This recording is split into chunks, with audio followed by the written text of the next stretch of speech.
중소벤처기업과 소상공인을 위한 정책이 실현되는 유관기관의 정책 담당자를 만나서 자세한 내용을 직접 들어보는 정책 토크 시간입니다. 이번 주에는 신용보증재단 중앙회 김병근 회장을 만나보고 있는데요. 지난 시간 신용보증재단만의 독특한 보증 관련 프로세스에 이어 이번 시간에는 연대보증 폐지와 채무자들을 위한 별도 대책에 대해 들어보겠습니다. 16개 지역 신용보증재단과 함께 소기업, 소상공인과 서민의 금융파트너로서 보증을 제공해 자금 융통을 도와주는 신용보증재단 중앙회. 보증 절차와 과정상의 불편이 없도록 지속적으로 노력하는 신용보증재단 중앙회 김병근 회장을 만나봅니다.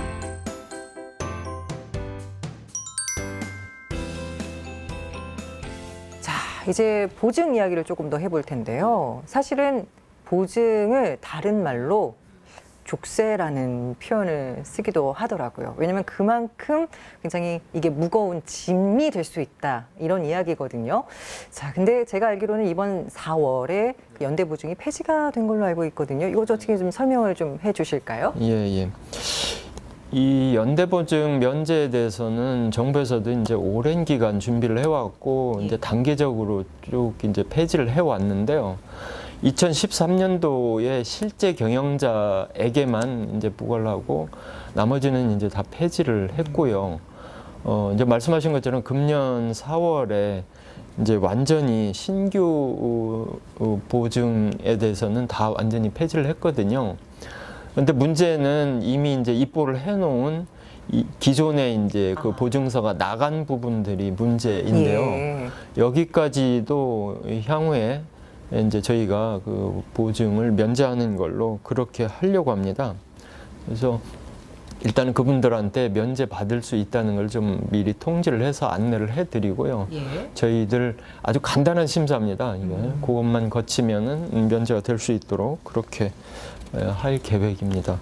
네. 지금까지 나간 거를 보니까 한 3,500억 정도, 건수로 보면 한 4,200건 정도 지금 금년에 지금 면제가 되고 있거든요. 그래서 요거는 앞으로 많이 될 것 같습니다. 네. 저희들도 이제 적극 더 이제 알려드려야 될 것 같고요. 네, 그러니까 좀 무거운 짐을 하나 둘씩 이렇게 좀 걷어주는 역할을 하고 계신데요.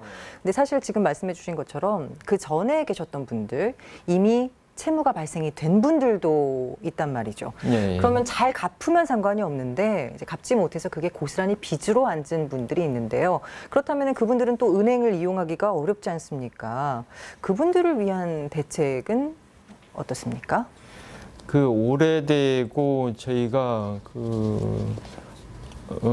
이제 받을 가능성이 많이 낮아진 채권들인데요. 그거에 대해서는 그동안 이제 정리를 좀 소홀히 한 측면이 있습니다. 그래서 앞으로는 그거를 정리를 좀 적극적으로 해서 그거에 해당하는 그 채무자분들께서 다시 사업을 하는데 이제 도움을 드릴 수 있는 그런 제도를 좀 적극 시행을 하려고 하는데요. 예. 크게 보면 세 가지가 있을 수 있습니다.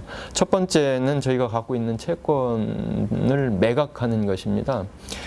이게 이제 자산관리공사의 캠코에 매각을 하면 그 캠코에서는 원리금 감면이나 아니면 분할상환 같은 이제 제도를 갖고 있기 때문에 예. 그거를 채무자들께서 이제 적극 활용을 하면은 바로 해결이 할 수 있거든요. 네. 그런데 이제 지금은 어정쩡한 상태로 우리가 채권을 보유하고 있기 때문에 안 되는 건데 그걸 좀 하려고 하고 있고요. 다음은 더 이제 받을 확률이 낮은 거, 예. 소멸시효가 이제 이미 끝났다거나 이런 채권들은 사실은 저희가 그거를 상환받을 확률이라는 즉히 낮거든요. 이런 거는 그 소각을 하는 겁니다. 소각을 하면은 아주 근원적으로 채권이 없어지는 거거든요. 그렇죠. 예. 그러니까 이제 이렇게 하면은 그렇게 확률이 낮은 채권에 대해서도 이제 좀 정리가 돼서 그거에 관계되는 채무자들께서도 이제 홀가분하게 사업 제기를 좀 할 수 있을 것 같고요.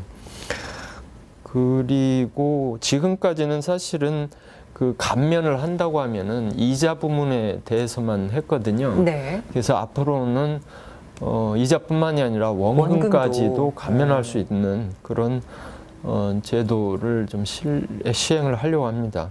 그러면 이렇게 하게 되면은 그 전체적으로 제기를 하는 데는 훨씬 더 용이하지 않을까 싶거든요.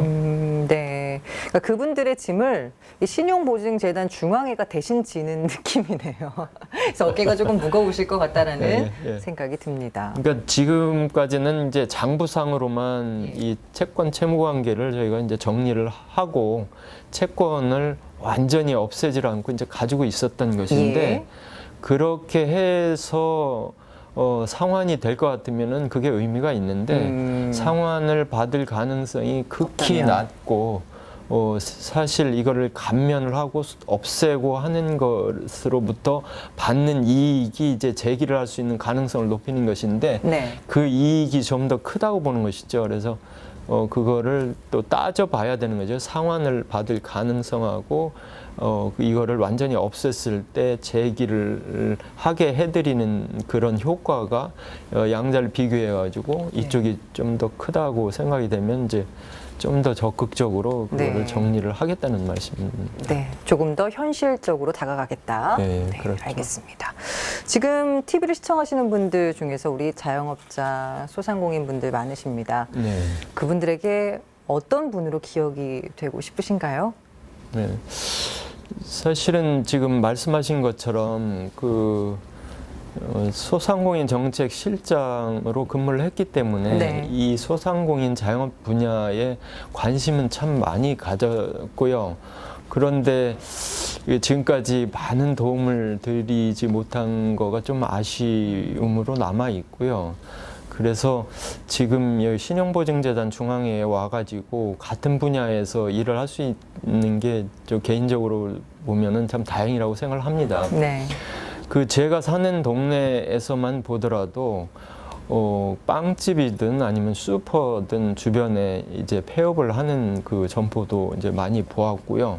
그걸 보면은 우리 이제 소상공인 분야는 무한 경쟁인 것 같아요. 그만큼 이제 사업하시는 게 쉽지 않다는 걸 잘 알고 있습니다. 그래서 저희가 보증을 통해서 일부라도 좀 더 도움이 될 수 있다면은 참 좋겠고요.